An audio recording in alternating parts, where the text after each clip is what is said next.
Good morning, good afternoon, good evening, ladies and gentlemen, wherever you may be in the world, and welcome to Gift of Healing TV. I'm Sara Jane, and I am delighted to be what on earth? What word's that? Joined by Mary Bolingbrook. Mary, thank you so much for joining us today. Well, Sarah, thank you very much for inviting me.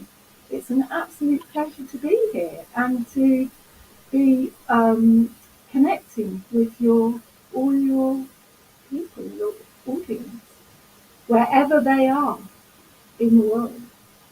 And that's the joy of it, isn't it? It's wherever they are in the world. Don't you just love technology for what it can do for us all today? Isn't it? Yeah. Let me introduce you to Mary, and then we're going to get our topic for tonight: changing health tonight because it's night for us here in the UK.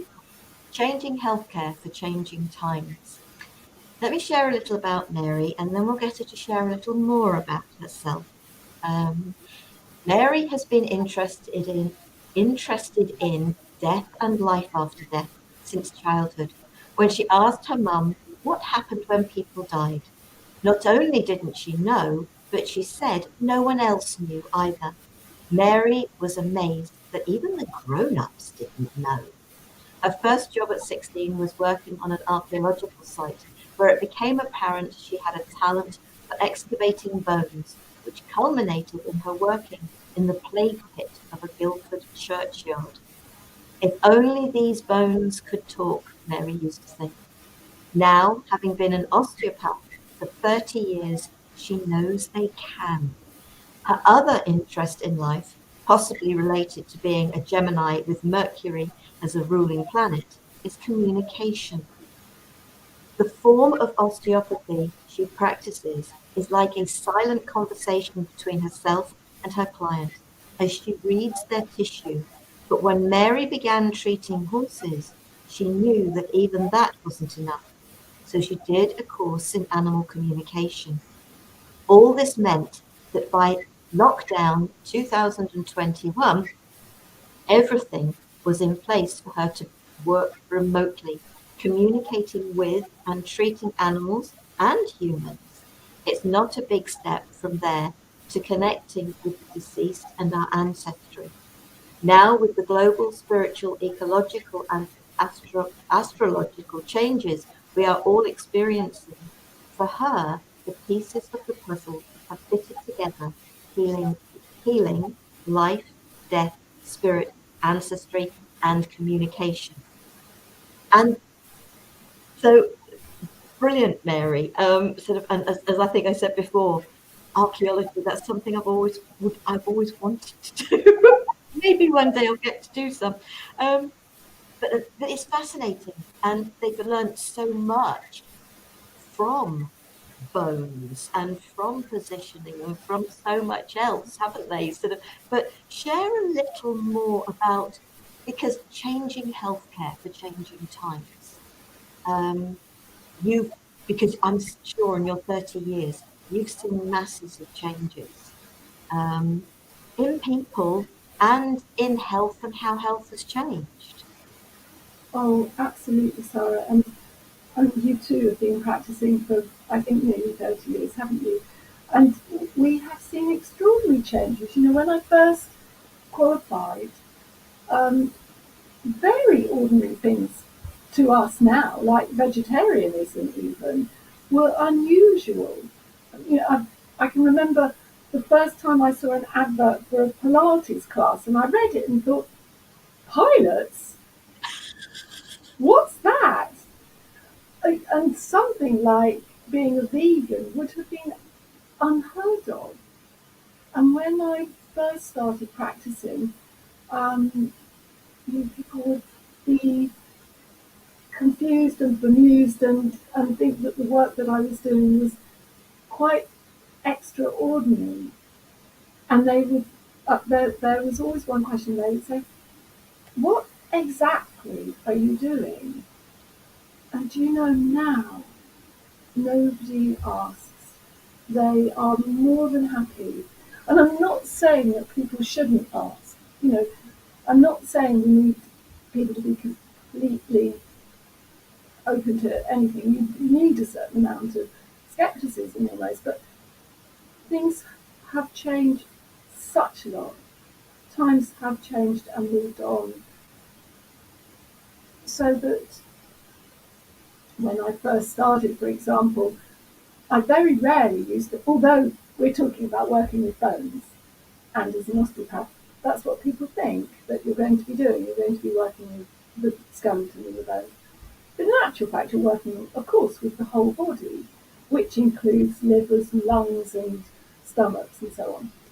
And I realised that a lot of people had absolutely no idea where these organs were or how many of them there were. And also, if you did say, I'm going to place my hands here so that I can support your liver, they would be anxious and fearful and very, very worried and concerned. Now, that is because people didn't have any reason to learn anatomy, and nobody did, unless they were particularly trained in it. But even that has changed considerably, hasn't it? People have got a really good idea of not only what's inside their body, but what's happening inside their body. And people have really got an understanding of, or are starting to, of how to look after their body. I think 10, 20, 30 years ago, many people thought that their body was rather like a car, and if it went wrong, they would take it to the garage, hop off to the shops, come back, pick it up, and it would be sorted. And now I'm sure you find yourself that things are very different. Yes, things are different for some people. Sadly, you've still got too many people who, oh, it doesn't matter what I do to my body, the NHS will fix it. It's the people, I think, that start coming to the likes of yourself and myself and many other people, because there are so many amazing techniques out there, that are starting to be considerably more open to the fact that there are alternatives. I mean, we were talking before about homeopathy and the fact that personally, that's my first go-to. If I've got to, if I'm thinking something, painkillers, I don't go and take painkillers. Sort of for me, I've heard that sort of Magfos is the homeopathic aspirin. And if on the rare occasion I get a headache, and it's very rare, if I haven't managed to clear it with water, because dehydration is usually the biggest culprit for headaches, then a Magfos as I go to bed. And usually that's fine. It does the trick, whatever it is. And I think that's just it, isn't it? So yes, there are considerably more people becoming aware, but I think when you think how many people there are in the world, sadly, we have got, and you've only got to think about, you're talking right up about the changes. Yes, some of the things that used to be a real problem, conditions, diseases, etc., used to be a real problem, aren't the problem they used to be. But now we've got considerably others that are considerably worse. I think cancer is probably the top of that list. But then, okay, to do with how we eat, etc. Then you've got heart conditions and strokes, and then you've got other things, Alzheimer's, etc. But you're right in the fact that everything is changing, because I think you've got to think about postnatal depression. I think it was my great grandmother that was institutionalized after she'd had her little one. So my great grandmother, was that postnatal depression, and was she just considered to be mad? Think about shell shock, and now they are very aware, and it's post-traumatic stress. There is so much, but the medical profession still like to give pills, and I'm not knocking them, because they are as needed as the rest of it is. because a lot of what we do has been around for years, hasn't it? Because how long has osteopathy been around? There's obviously got to be a history to it. Well, yes, yes. Well, the term osteopathy was coined by um, Dr. Still, Dr. Andrew Taylor Still, in America in the 1900s. He had practiced as a doctor during the Civil War, um, and had found that he, as far as he was concerned, he was unfortunately poisoning as many people as he was curing, because the medicines at the time were quite dangerous, mercury and so on. And then, sadly, there was an epidemic, and his children, although he tried his absolute hardest and did everything that he possibly could, and called in all the other doctors that he knew, all of his children, no, not all of them, but many of them, sadly died. And apparently what he did was he, in his distress, he boarded up the house, nailed up the windows, and said to God, until I can understand more about why we've been created and we can't heal ourselves or heal others, until I have some light shed on this, I'm just going to stay here.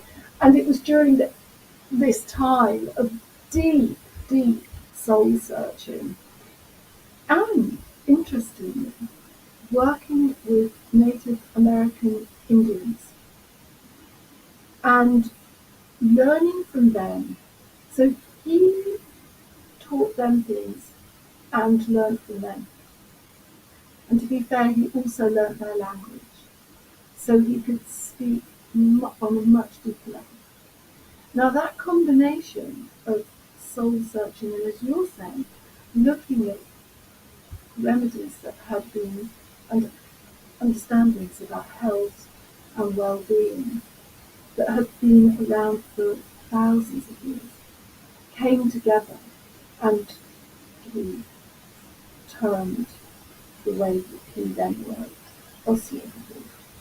But, as you're rightly saying, it's got roots deeply buried in the past, and it's changing with the current times. You know, a lot of the things that I was taught aren't quite so relevant now, and we're learning all the time. So, for example, one of the tenets, the founding tenets of osteopathy, is that the rule of the artery is supreme.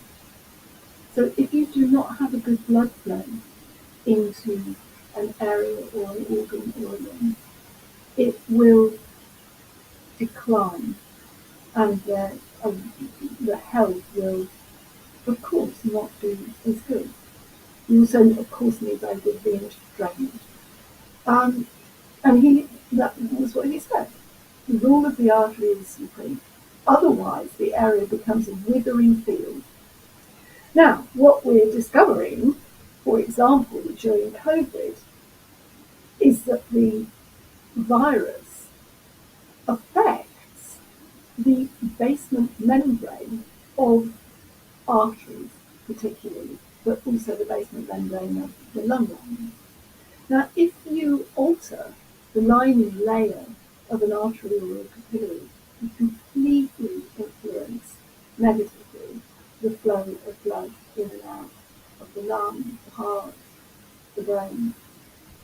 And that's what we're seeing. So we're still using an original, really, you know, one of the foundational parts of osteopathy, but we're using it in a very slightly different way, because although doctors still could clearly see that you needed a good blood supply, he didn't know about how these endothelial membranes and how they work, but we do now. So we can work in a slightly different way to really support something in a new way and bring it right up to the minute. I just wanted to go back a little bit to something that you were mentioning earlier, which is about the NHS, which for people not in the UK, it stands for the National Health Service. And that's always, historically, since the 1940s, provided healthcare classically from cradle to grave. But there is a crisis in the NHS. And it's having several effects, one of which is, in a way, quite positive, because it is encouraging people to start to consider their own health just a little bit more and take a bit more responsibility and to look for alternatives, which is brilliant. As you just said, a lot of people think, well, it doesn't really matter a great deal what I do because I'll just trundle off to the doctor or the hospital or whatever and they'll sort me out. And that's not quite the case anymore. So that's the positive side of it. But from what I see at work, the unfortunate side, other effect, is that this is causing a great deal of anxiety and fear in people.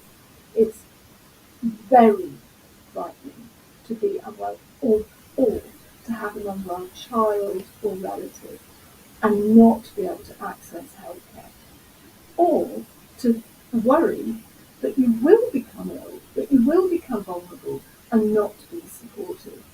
And of course, this is really, really damaging to health because fear itself undermines the immune system, undermines it even alters blood flow. Fear shuts down the blood supply to the gut.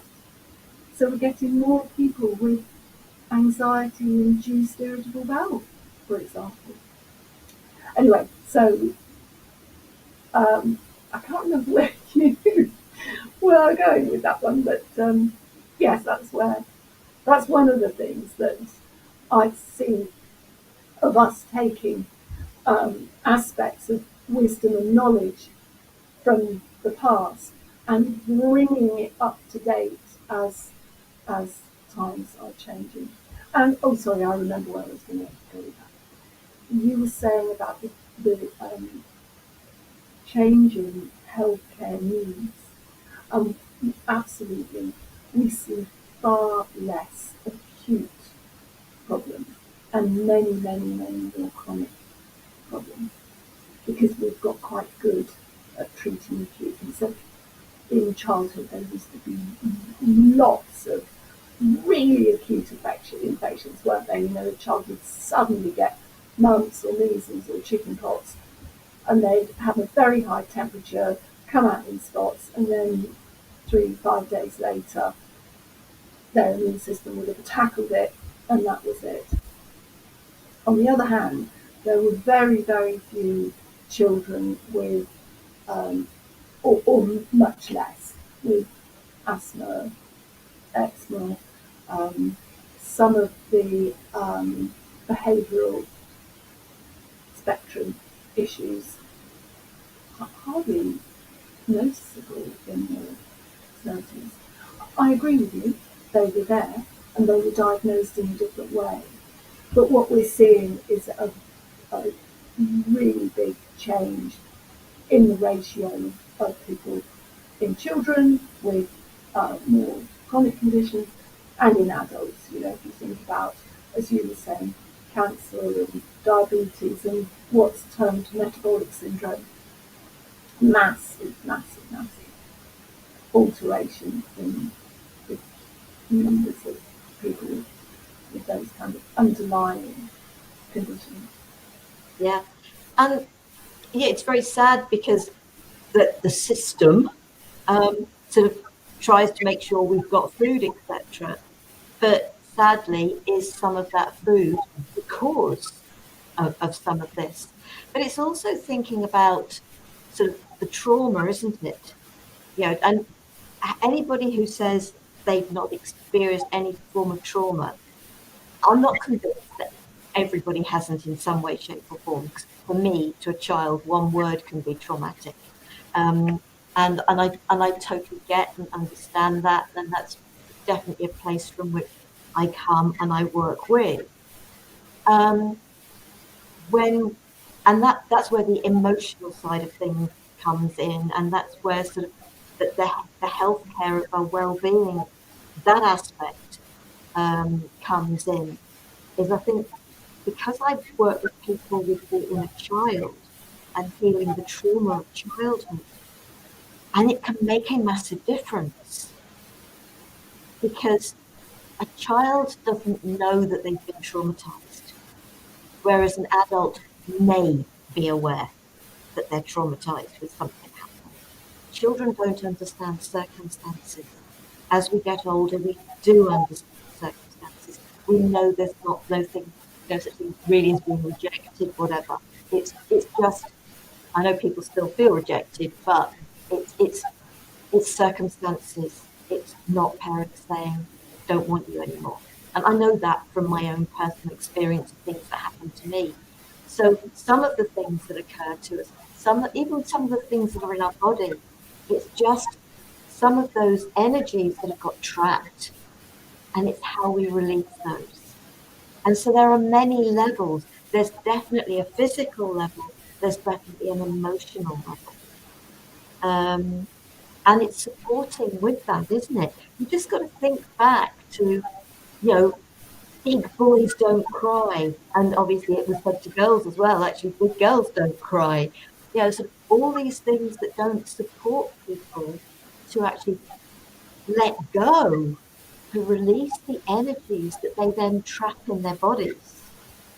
And so energy work, and you know, listening to sort of what you're saying, you are working with energy with osteopathy. You're working with energy with your craniosacral therapy and shiatsu and so many others. You're working with energy. I know obviously Reiki sound that I use. You're working with energy, and it's supporting, as you said, with the blood, it's supporting that free flow of that energy within our bodies. And I don't think we're trying to say to anybody, you've got to come to us, you've got to go to an osteopath, you've got to go to a homeopath, you've got to go to a Reiki master. It's if you're not, if you're feeling something's off in your body, yes, absolutely, get it diagnosed if you can by your health service, whatever that might be.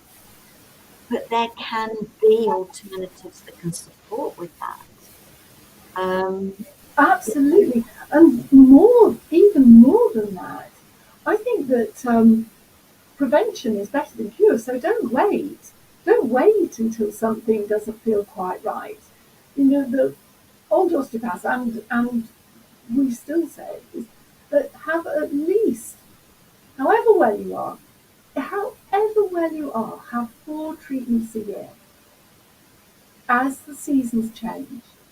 It's only one session every 3 months. As the seasons change, and it doesn't need to be an osteopathic treatment. Whatever feels like the right therapeutic discipline for you, that might be acupuncture or any of the things that Sara has just said. But allow yourself to be supported.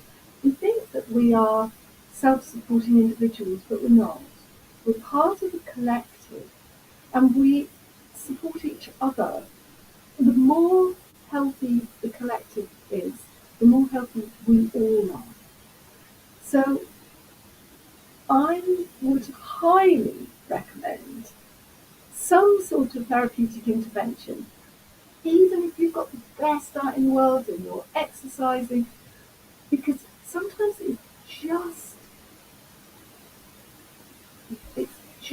what your system needs to have support coming from the outside. That really makes a a big difference. And of course, exactly as you're saying, ultimately, we're all energy. That's it.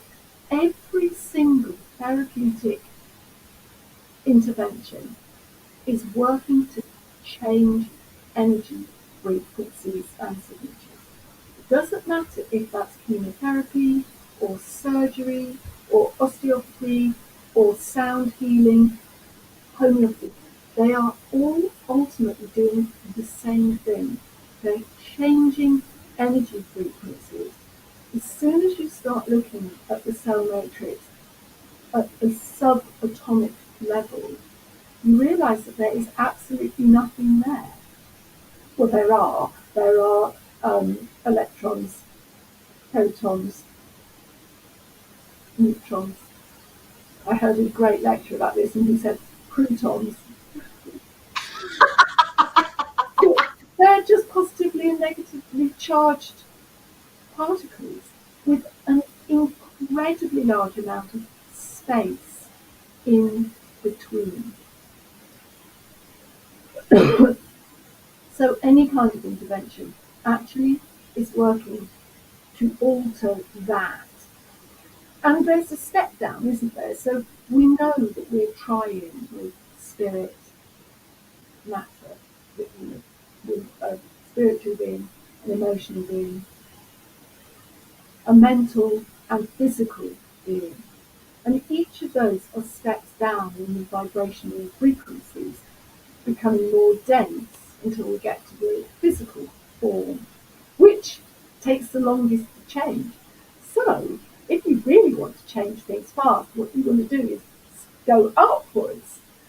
So, starting at the spiritual is a very good place to start. And isn't it interesting that that's where Dr. Taylor still started? Having locked himself in his house, he said to God, really, I've got to start with you. And then we move down. So, in Taoism, you start with the energy of the Tao, which could be another word for God. The translation of the word Tao means that which cannot be named. And then after that, step down another vibrational level, and you get to Qi, and then you get to the kind of more emotional and mental level. And I remember the first time I heard somebody say, everything starts with a thought. And I was thinking, oh, well, no, surely all of this, everything in this room, in this world, can't start with a thought. No, it does. Not only people's thoughts, although the majority of stuff in our lives and houses is the thought of a person, but trees, they started with a thought. They have to, because a thought is just an alteration in energy coding. Anyway, I'm sure you. But thought is very powerful. It's the funding. And if you It's go in, the root of yeah, all of this. yeah, and if you go into worry, you can create a self-fulfilling prophecy. Mm. Oh, I'm going to get whatever. This is going to happen to me. That's going to happen to me. The more what they say is, where you put your energy, that is what's going to happen. Yeah. So the really important thing is put your energy into your health and your well-being. I've got clients that come to me, and they come to me every 4 or 5 weeks. Sometimes it spreads out to 6 weeks, just for a relaxing Indian head massage or Reiki session or whatever it is, just as their me time, their chill time, their chance to sort of relax and go to sleep. And that does include people when I'm giving them an Indian head massage in the chair, so I have to make sure they don't fall over. But I've never had anybody fall off the chair yet. But Good. but it's that relaxation. My sister loves to go for a swim every morning. That's her time. Mm. That's one of my sisters. But she also likes to come for a regular Indian head massage. because that actually then helps with her shoulders and her neck and the tension there. Um, and yeah, and people that have a regular, and then we're not talking every week, we're not talking every fortnight, and even if it is 3 to 4 times a year, that you regularly have something that is for you, that supports you to relax, you to unwind, have some fun, laugh at whatever it is. If you're somebody who enjoys yoga, go and do a yoga class, Pilates, whatever it might be. Got a friend and he loves his karate and he's really good at it, but it's his thing. But he also loves going out for a cycle. He used to enjoy going out running. His knees won't let him do that anymore, but whatever it is, it doesn't have to be a therapy, a therapeutic practice. It's just something that gives you that space, that me time that can support you. But and people, and I suppose it's especially mothers, isn't it? Or only parents who are an only parent who've got children, and they're constantly either the children or work or whatever. It's important to get that space to I think it support. helps um, reconnect back to oneself and ultimately to reconnect to the oneness and wholeness that we are ultimately a part of. So the most damaging things are anything that causes um, separation or division, and fear does that, for example. It causes a fracturing and separation. We were talking earlier about how fear alters the blood supply into the gut, which means that the gut has in effect become, and the blood supply has become separated from each other. And any trauma will cause a fracturing or a separation, whether that's an emotional trauma or physical trauma or psychological trauma or ancestral trauma. There is a separation. And we saw that happening in the pandemic, that it wasn't just one person who started to be afraid, but the collective started to be afraid. And what that then caused was people to separate from each other. So there was this division, polarization between people who had taken vaccines and those who hadn't, people who didn't seem to be wearing masks properly, people who were standing too close to somebody. So we started to see this polarization and fracturing within the wholeness of our community. Now, anything that helps regain interconnection and wholeness is healing.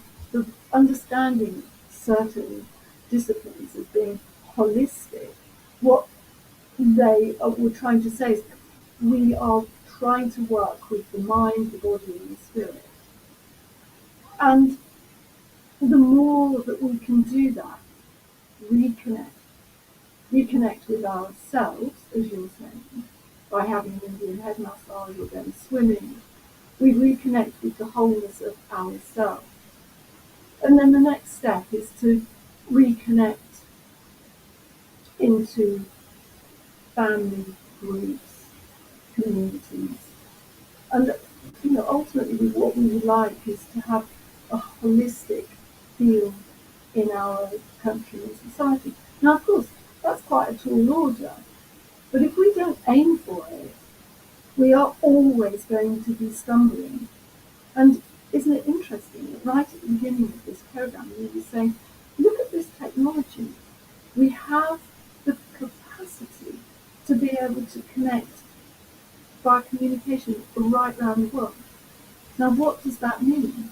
That means that we have the power to connect in a healing way with people right around the world. And I'm very interested in the work being done by people like Thomas Hubel, for example. He does a lot of work with ancestral trauma, intergenerational trauma, and traumatized groups. So the historical wounding of the native Canadian Indians or Jewish populations or um, he does a lot of work with uh, traumatized adolescents. Now, this is very interesting, isn't it? Because he started, I don't think that that would have even been possible to work with such large groups. So he's not, and even more interestingly, he's not just working with this dimension of time and space. He's working with ancestors who are in another dimension. Obviously, that doesn't require the internet, but his work across this time and space was incredibly fortunate to have the technology to be able to do that now. Because this reconnection into wholeness, that's where healing really lies.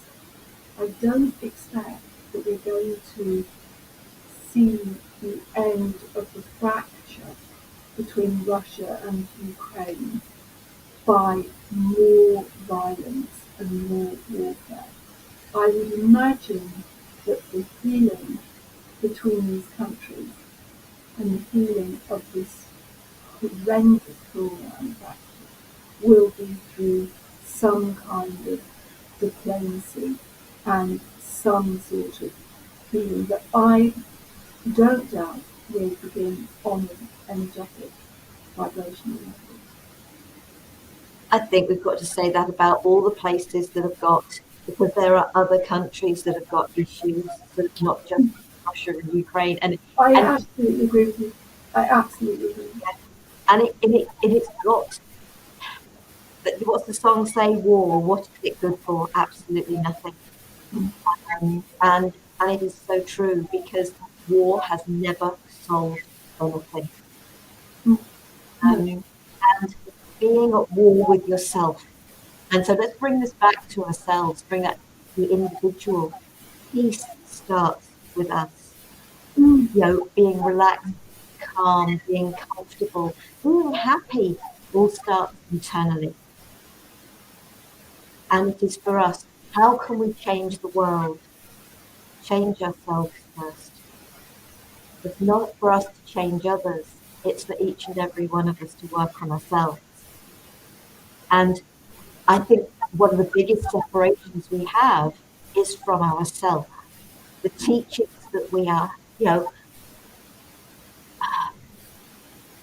having been raised a Catholic, and sort of so stepping away from all sort of religions. So I don't talk about sort of religions as being a religious person, but I have a belief. But that belief is all encompassing in so much that wouldn't be considered within religions, sort of because of the spirituality side of things, and an awareness of something so much more. But it has to be about ourselves. It has to be about loving ourselves, and we're not taught to do that.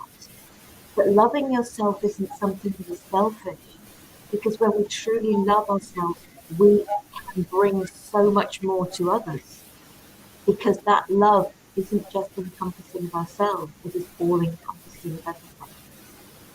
Because we are beings of pure unconditional love at our soul level. And so it is about everybody and everything, but we do have to be true to ourselves. And we do have to be honest with ourselves and with others. And sometimes you will end up by saying something people don't like.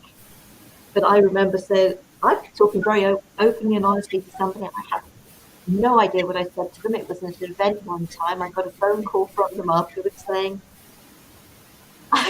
what was it? I was so cross with you. And we were just like, oh, okay, I'll give you a phone call. Um, and she said, and then I thought about it, and you're the only one who's been honest with me. Mm. And I had a call with somebody a couple of days ago, and eventually I was as gently and as kindly as I could, but I was very firmly and confidently, stop worrying about the things you're worrying about. Kindly live your life. Stop Mm. getting involved in other people's things. Live your own life. We get too involved and caught up in things to do with other people because we're running away from our own lives and the things going on in our own life. When we face the things going on in our own life, actually, we realize they weren't half as bad as the fear built up in our minds made them Yeah. out to be. So it's being true to ourselves, which can be the greatest gift you can bring to everybody else.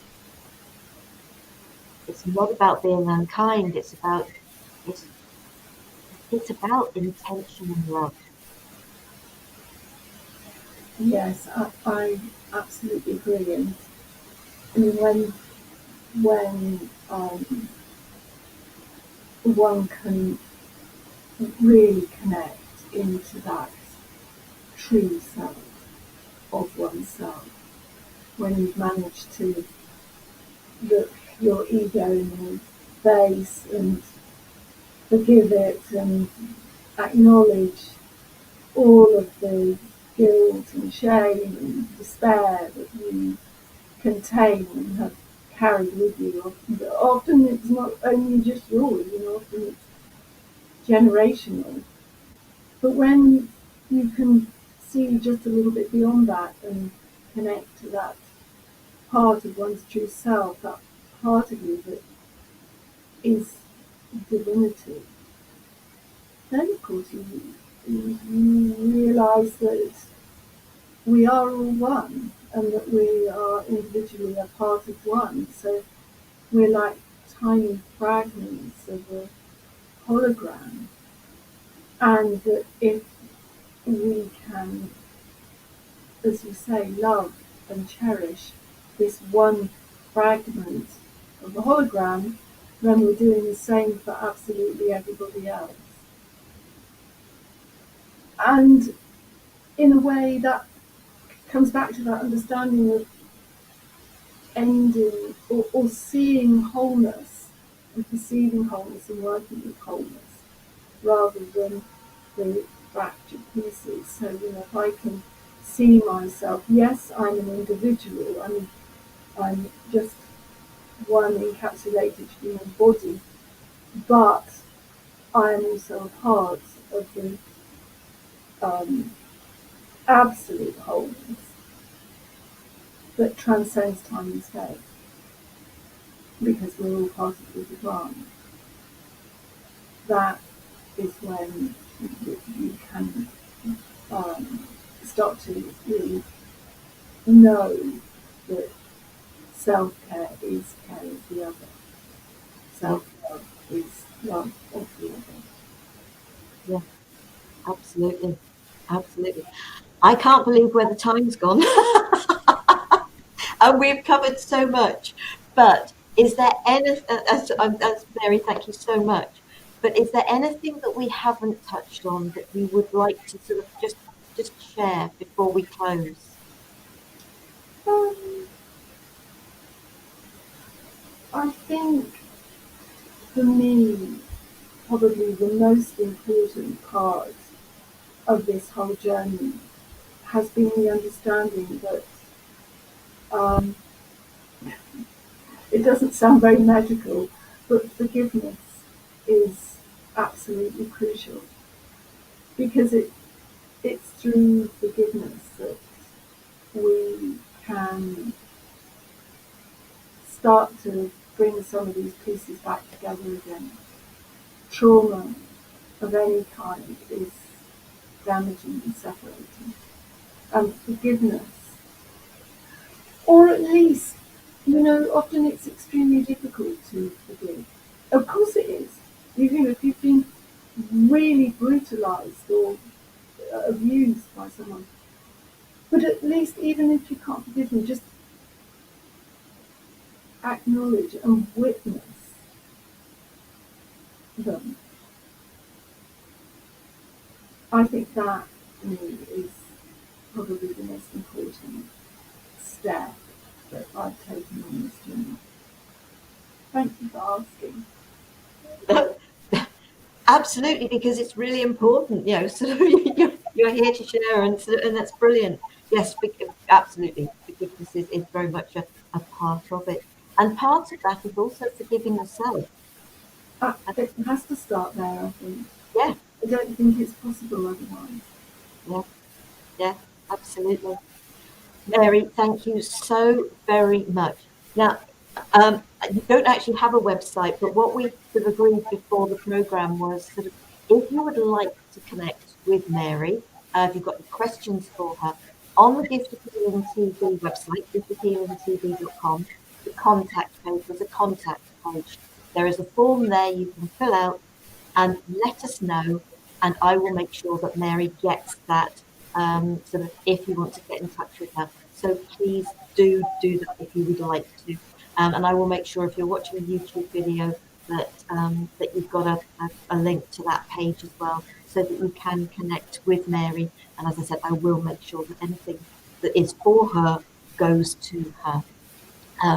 Next week, we've got a today's conversation. So myself and the team are joined by Tommy Stoffel and Brian Bernard, and we're going to be talking about presence without chatter. That's keeping the mind quiet. I could do with some of that. I think we could all do. We're talking about the ego, sort of, and it's that monkey mind, it's that mind chatter, isn't it? That ego that sort of really can create the fear in us that isn't necessarily real. So I think that's going to follow on beautifully to aspects of our conversation today. So Mary, thank you so much for joining me. It's been an absolute pleasure. It really has. And this conversation has gone all over the place, but I think it's touched on many very important things.